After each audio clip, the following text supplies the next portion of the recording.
You are welcome to Otwinoko TV Live.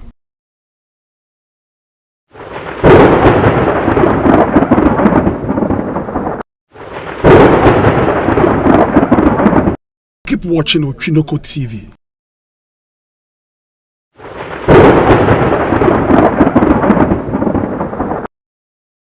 Yo, Abusia for Mediani Otwinoko, waiting after with U.S.A. all the way from Ghana. Royal TV, U.S.A. FM, Otwinoko TV on the internet. Abusia for Sabre, my baby Salem. There be a Christian which is a Babeshia and I be formal a Christosum, Omuina Babeshia, and a Hana Babedru.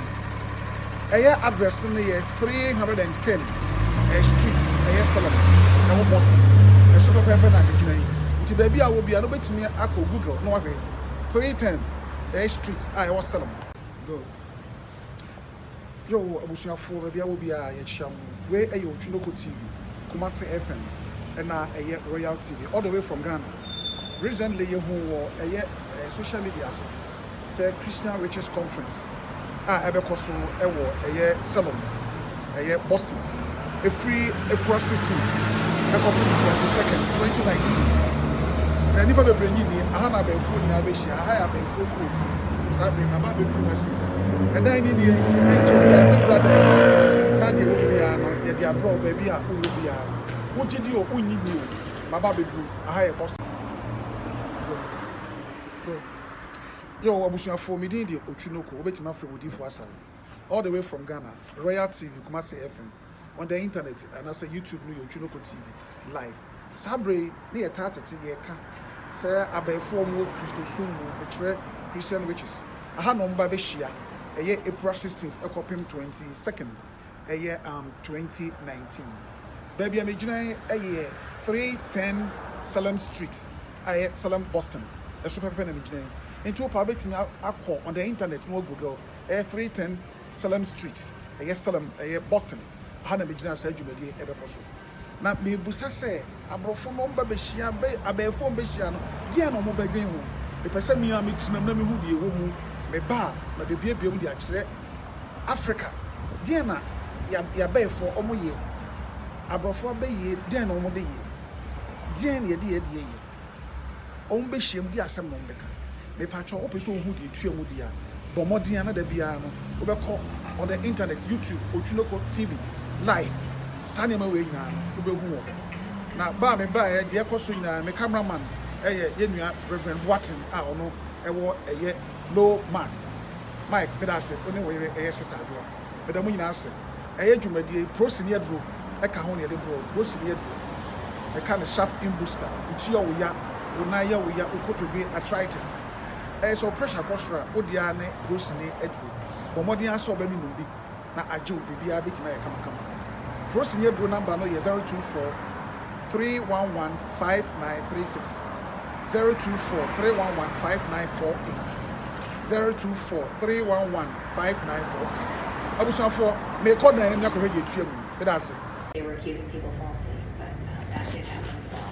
So those 90 who were hanged, were they sent to competent court of jurisdiction to pass the judgment? What they would do first, they'd have an initial hearing first, and then they would have, and that was actually in Danvers, which is the next town over. At the time, it was Salem Village. So they had their hearing there, and then they would come here to Salem for the actual trial. Okay. And then once the trial happened, they, depending on how long it would be before they would be executed, they were held in Salem jail only for short periods of time. So only like first when they were arrested, or right before they were going to be executed. Otherwise, they were held in jails in Boston or Ipswich. But then once the trial happened here, and if the jury said they were guilty, and then they were the sentence was passed that they were going to die, then they'd be put in the jail for just a little bit of time, and they would go and be hanged over at Gallows Hill. Was it done in public? Yes, it was. Wow. Yeah, they were actually paraded, and they were put in a wagon, brought through downtown, or they would walk down. Okay. Yeah. Were they given the opportunity to have a lawyer? No. But they were given the opportunity to speak for themselves, because they would read like what they were accused of, and the people that were hanged, most of them were saying, no, I didn't do that. No, innocent. I'm innocent. And those are the people that maintained their innocence. They were the ones that were hanged. Who were they? Were they indigenous Americans, or like people from like slavery? There were no. All the people that were killed and that were hanged were actually English. I mean, they were white. White. English, and they came from England. Most people here were English. Now Tituba, one of the slaves, and they called her Tituba Indian, and then she was Native American, and her husband was John Indian. Okay. They were slaves in the Paris household, that toxic household I told you about where everything started. They were slaves there, and they were arrested because they were accused. But they lived through the whole thing, and it's because Tituba finally, for a while she was maintaining her innocence, and then I think they kept asking her the same questions over and over again, and I think finally she's just like, okay, I know what they want to hear, I'm just going to say it. And so she did. She said, yes, I confess, I'm a witch, and she pointed the finger at a couple of other people, and it saved her. She lived to tell about it, and so it's a simplification, but if you maintain your innocence, you're going to die. If you confess, you lived. Wow. Yeah. It's really crazy. And so there was an element of prejudice, right? What's that? I said there was an element of prejudice. There was against the Native Americans, yes, because, not only because of the slaughtering that was going on with people being killed, but also it's horrible to think about. But when they came over, they thought that the Native Americans were worshiping the devil, which obviously they weren't, but, that was their perception. They thought that. So there was a prejudice against them for sure. And then sometimes too, some of the people who were accused were, sort of the outcasts of society, the beggar woman, some other people too. But then there were rich and powerful people that were accused as well. So it's kind of hard to say what was going on, except that there was just so much fear and stress that people were scared and acting out on it. Yeah. I also understand that some of them were from Benin all the way in the western part of Africa. They started, practicing the witchcraft. Yeah. Do you have any clue about that? I don't know anything about that. Now I know that in the past, people had thought that Tituba might be, like African American, and she's not. She's actually Native American. We know that now. In the past, history changes as you get more documents and more facts, and you learn more. And so they used to think that she was, but she's not. Now we know she was Native American. But no, I don't know from that at that point, because that was very early on. And most of the slaves were Native Americans. So do you have written document to back this? Yes, there are many different documents. Here? We have in that first room, the parlor. There's copies of some of the original documents. Are they on sale? Yeah, they're not on sale now, but they're there for people to see. And you know what? Online though, I think that you can. I'm not sure where exactly, but I was Googling some things one day, and there were some documents that came up, and I think some of the original, like hearing documents and some trial things are online, and you can see them. I don't know where though, but I know I saw them, so maybe if you Google it, you might be able to find something. But yeah, there's a lot of written information that exists, which is why we know so much about what happened. But there's also a lot of myths that persist about the trials that are around there too. Like if you take tours around here sometimes or other places, they'll tell you things that aren't quite true. So do you have any dream of putting all this into a book in the near future? Me putting in a book? Actually, well, I'm an author, but I don't write about this stuff. But I You're an author? I am an author, yeah. By yourself? What's that? By yourself? Yeah. Myself. Yeah, I've written 2 nonfiction books about paranormal stuff because I've had a lot of experiences. And then now I write 2 different fiction series. One is a young adult paranormal fantasy series, takes place in Ireland, and then another one is a medieval romance series that also has paranormal elements, and that takes place in northern England in the medieval period, 12th century. Yeah. Wow, medieval time. Mm-hmm. Wow. Yeah. Because I love history. So, and actually, my husband, he works at the House of Seven Gables, which is also in. Do you have a copy here? Your book? My books? I don't, but you can find me online. Okay. I can give you my website. Okay, yeah, give me your card. Yeah, that's really sweet. Yeah, I don't have a card to give you or anything, but I can definitely tell you where my website is. And you can see it in the books on, and if you want. And actually, there's also, if you're interested in paranormal activity, there is some in the house. Now, it's good stuff. There's nothing negative here, but I've had some experiences, and I can tell you a few of them. And then I wrote a post about it on my blog. Okay. Yeah. Yeah, you want to see? Yeah. So, well, let me give you the thing, so I don't, because I know I'll forget if I don't. If I don't give it to you now. You want to give you my website.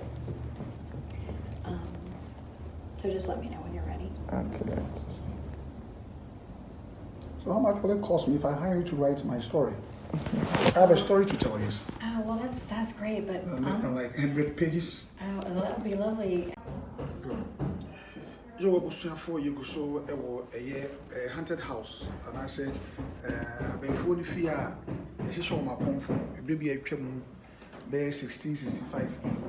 I was Salem. A hot yappies from Boston. And we should come myself. A dive up my building. So we had a pie, we and in your Buhaya. I just say, and Yasim Kuma. The dino remote me see to me be. A would dine man cassa. I just have brought a castle me a bed for and a crepa say, or me a bed for Cassa. No more moon fancy. Maybe a better or come down once and one and Yasim Katua. So what about who will be anyhow? What is will be glad them how no Cassa should be able to be anymore. I could be a seal, or cash up Babana Cumiano, Yatrinesi will be Cassa so only Paco. Into Guswa, the Bessidiano, Otwinoko Mema, Mason Ati. Opeso who in an abomodian so called YouTube, a Otwinoko TV live. Once I ever come over. Abusian for Bedamase, I Boston, America man. Yo, Abusian for Yexia, Obibia, baby, I will be over. Mediano differs are with my friend Otwinoko. Sabre, my baby drew a Salem, a Boston. Then I come once more Ghana, a year a Christopher Abbey for Omobile Convention, our home. Sabre, what am I doing? A year Christian, which is convention, and a becoso. Yankopon Boy, April 16th, April 22nd, 2019. A dining is room, I bear 4 diner acre. And in this room, Yankopon Boy, yeah, the best chess, which would Diana say, will be soon follow me, YouTube, and various platforms. So, Bibi Abecosa Kama. Lidiana no me da se you know. 1, 3, 2. Oh, I shall say recording. Hi. Sorry. It's okay. Go, come on. How do you like the Progo? It's good? It's great. It's great? Yeah. Wow. It's the image stabilization. Oh, really? You know, so you can walk with it. You know? Wow. Yeah, That's pretty good. Yeah, I wanted to buy a portable camera. So it takes pictures and video at the same time? Yeah, it takes good pictures as well. Yeah. Wow. But it's just, it's good because it's got image stabilization. Wow. Okay. Good. You need to get one. Yeah, I need to get one. Yeah. Camera, they're very, very small. For the GoPro. I need to make the chair. Ultimately, because you are in your chair. Small one. They don't cast it. You're going to be a honor, but I wasn't sure. Sorry about that. That's okay. Photo bomb. That's okay. Corwin, during the witch trial time in the 1600s, this was his house. He was one of 9 judges at the time, and the room that you're standing in right now was the parlor. They did their fancy entertaining here, but also this is where the judge did some of his business. So it's very possible that people came to the house and came into this room and told him, you know, I think so-and-so's a witch. And then he could write out the warrant for their arrest, and they would be arrested and then questioned about it. So some of that is the only thing in connection with the trials that would have happened in this house. Otherwise, it was just a very busy family house because they had a very large family. But they had servants and slaves here, as well as many children. Elizabeth Corwin gave birth to 14 children from her first marriage, 4 kids, 10 more here with Jonathan. So between the two of them, the 2 marriages, 14 kids, but only 4 of those survived to adulthood.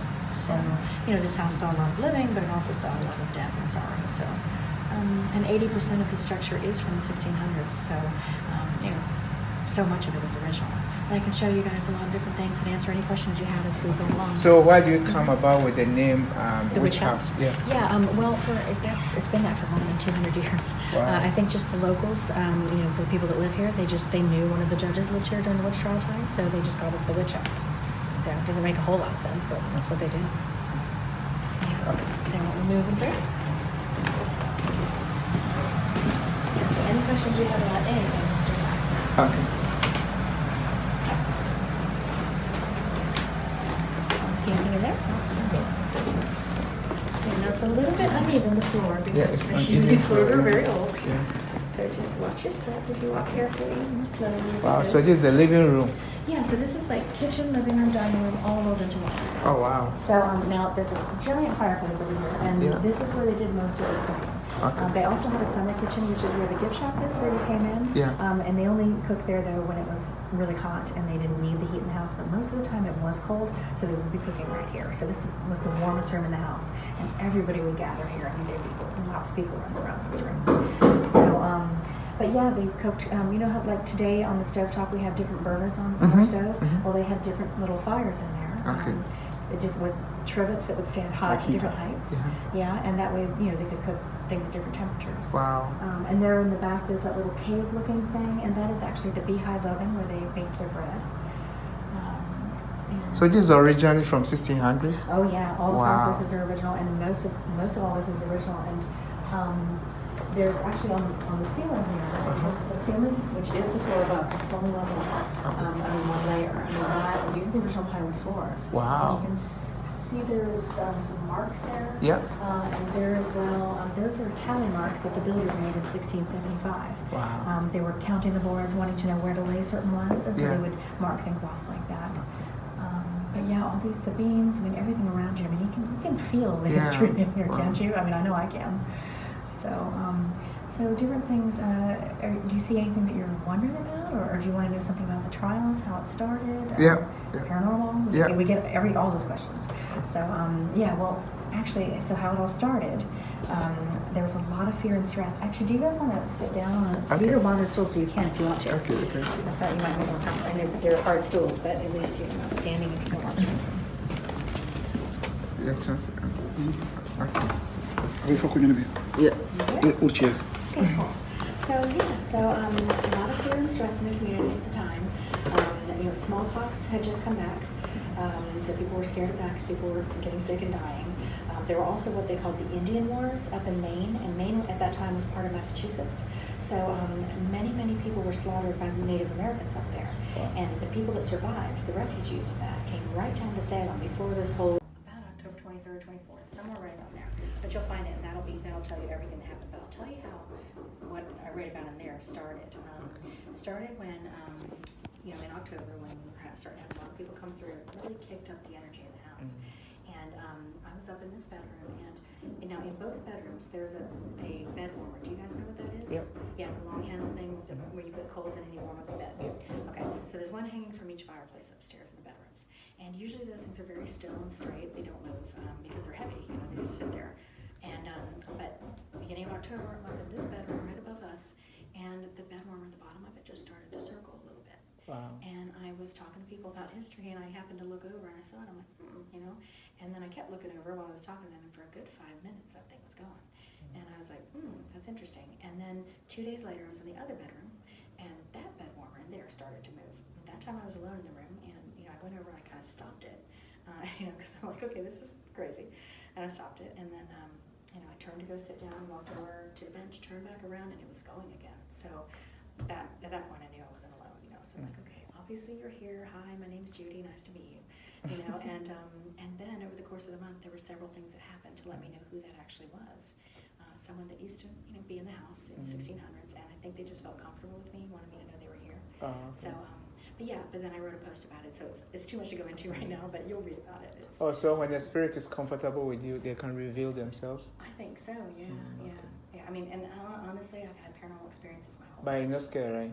No, because I've had them my whole life, and honestly, to me, they're just people without bodies. It doesn't bother me really. They're like with people. There are some that are not so nice. So those are the ones you don't really like. Yeah. But I think I've been really lucky in my life. Most of the things that I've been around have been very positive. So that's good. So no, it doesn't really faze me. I'm just I'm intrigued. Yeah, it's kind of cool. But yeah, there's there is some activity in the house, but like I said, it's nothing bad, nothing negative, nothing to be afraid of. It's just and they're not here all the time. They come and go. But yeah, even in this room in January, I came into work with another lady. Oh, am I talking too much? No, it's okay. Yeah, interesting. I was just gonna say, I came into work with another lady, and we did our rounds of the house. Everything looked normal. Everything was where it was supposed to be.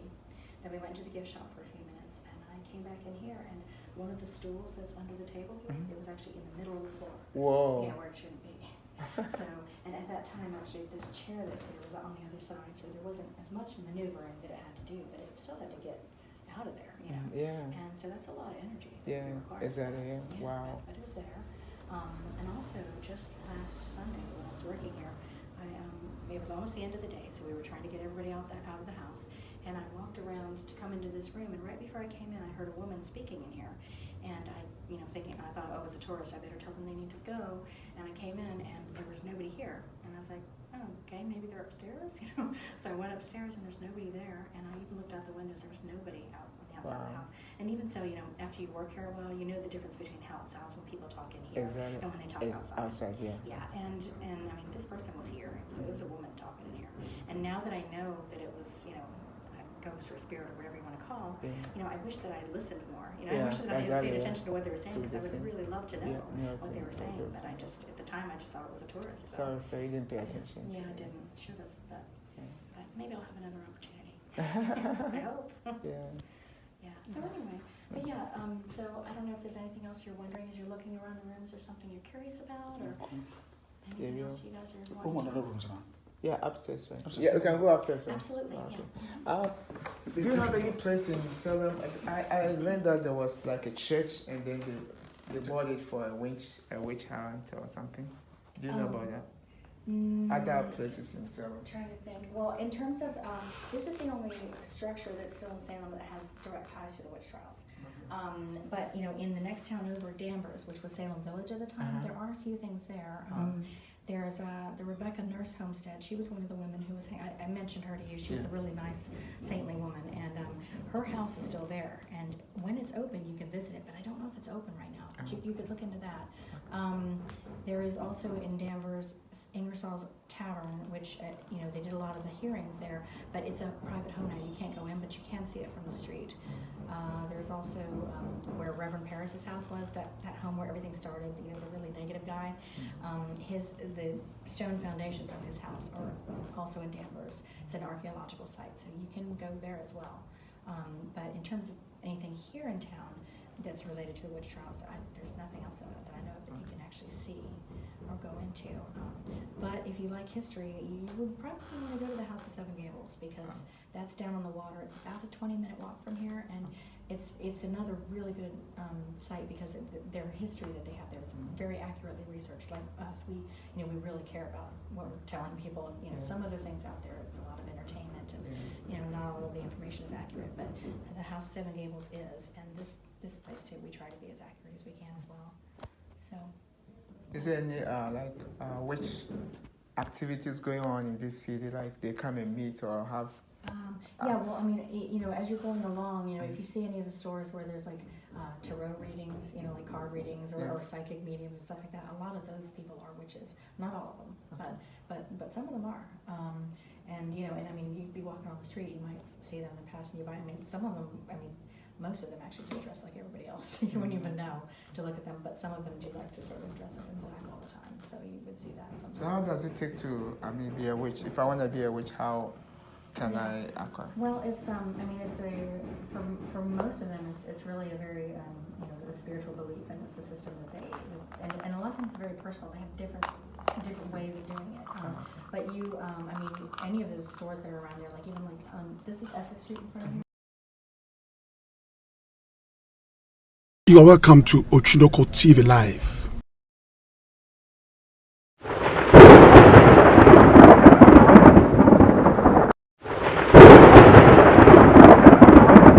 Keep watching Otwinoko TV.